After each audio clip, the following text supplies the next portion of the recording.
Welcome, ladies and gentlemen, to another episode of A Pizza New York. It's the weekend. I hope you're enjoying yourself. I'm down in SoHo at Rossa. The place is small.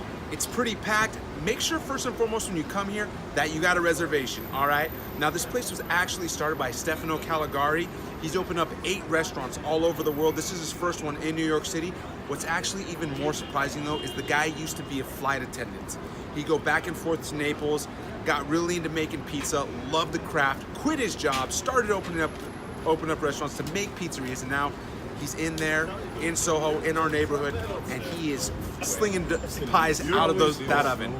Now, what he's also known over here at La Rossa is making pasta-inspired pizzas. What that means is that when you sit down, he wants to make it seem like you're actually eating pasta.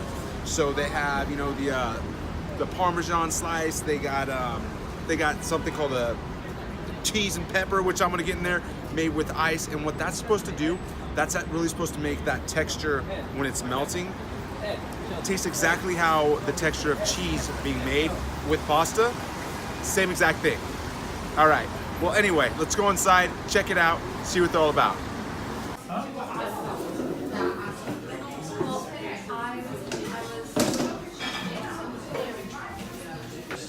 That's all we got, folks. Really, really tight quarters up in here. Make sure you got a reservation. And here we have the Diavola with San Marzano tomatoes, spicy Italian salami, as well as mozzarella. You know me, big meat guy, big meat guy. Then we have the Parmigiana with San Marzano tomatoes, mozzarella eggplant, Parmesan Reggiano, cheese, basil, and then lastly, what we came for, the cacio e pepe. This is what they're known for. They make the dough with ice, throw it in the oven, cook everything like that. Comes with black pepper, also olive oil. Definitely really excited. This is one of the things that they are known for, and one of the things I can tell you is, look how thick this crust is. Fluffy, delicious. Cheers, ladies and gentlemen. That's some sharp cheese they got on there. Very, very sharp. The flavor of the cheese kind of goes BAM! It hits you. It's delicious. And then also really, this crust, very light but very crunchy. You don't really see that with the Neapolitan pizzas. Generally, it's kind of lighter, chewier, softer. Soft dough, but that very crunchy on the bottom. I like the slice. Wish there was some meat on it, but what are you gonna do? Once again, that cheese is definitely a very, very sharp pizza. Cheers.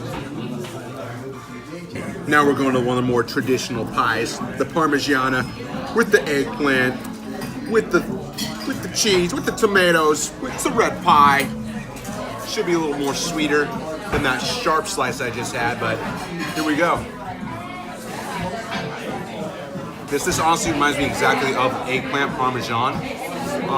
Very sweet, but then of course that eggplant taste just kind of, it's the dominating flavor. It definitely tastes like I'm having eggplant Parmesan, but it's pizza, which that's exactly what they're known for. Yeah, tastes like I'm having pasta. That's what their goal is. They nailed it. Lastly, one of the favorites, as always, a Diavola. Can never get too much delicious spicy salami on my pies. Take a little extra cheese right there. You can see, delicioso. Oh yeah. One of the things I noticed too is they definitely have a nice cracker crunch crust. It's kind of always a crapshoot in Neapolitan restaurants. Is it going to be very airy and fluffy, or is it going to be more of a cracker crunch at the end? This is a cracker crunch at the end type of pizzeria.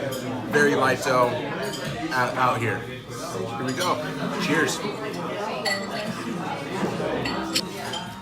Good spicy crunchy salami. Not gonna lie. Could use a little spicy olive oil with it. That would make it much more delicious. Still not a bad pie though. I like this more than the eggplant Parmesan. But probably not as much as the cheese and pepper pizza that I got. Still a solid slice though. The dough on this, also very light.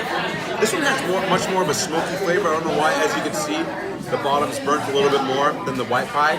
Generally, white pies are cooked much quicker because they don't have the tomato sauce, so they're kind of in and out. With the red sauce, they let them sit in the oven for probably another extra 60 to 90 seconds. So that's why this pizza's gonna come out a little bit smokier. Still good though, and crunchy.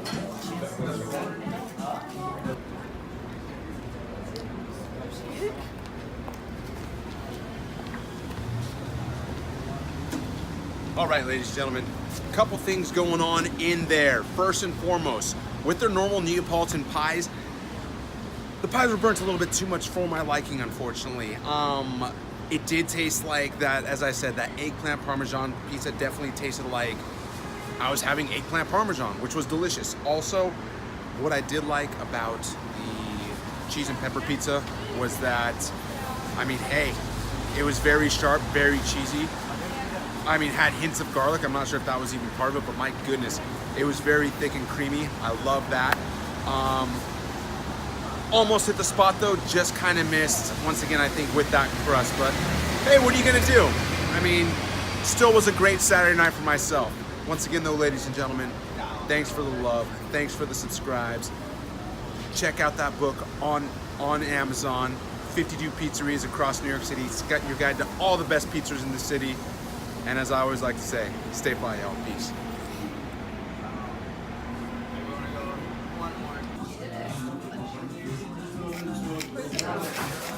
Do a little bit of that pepper on there.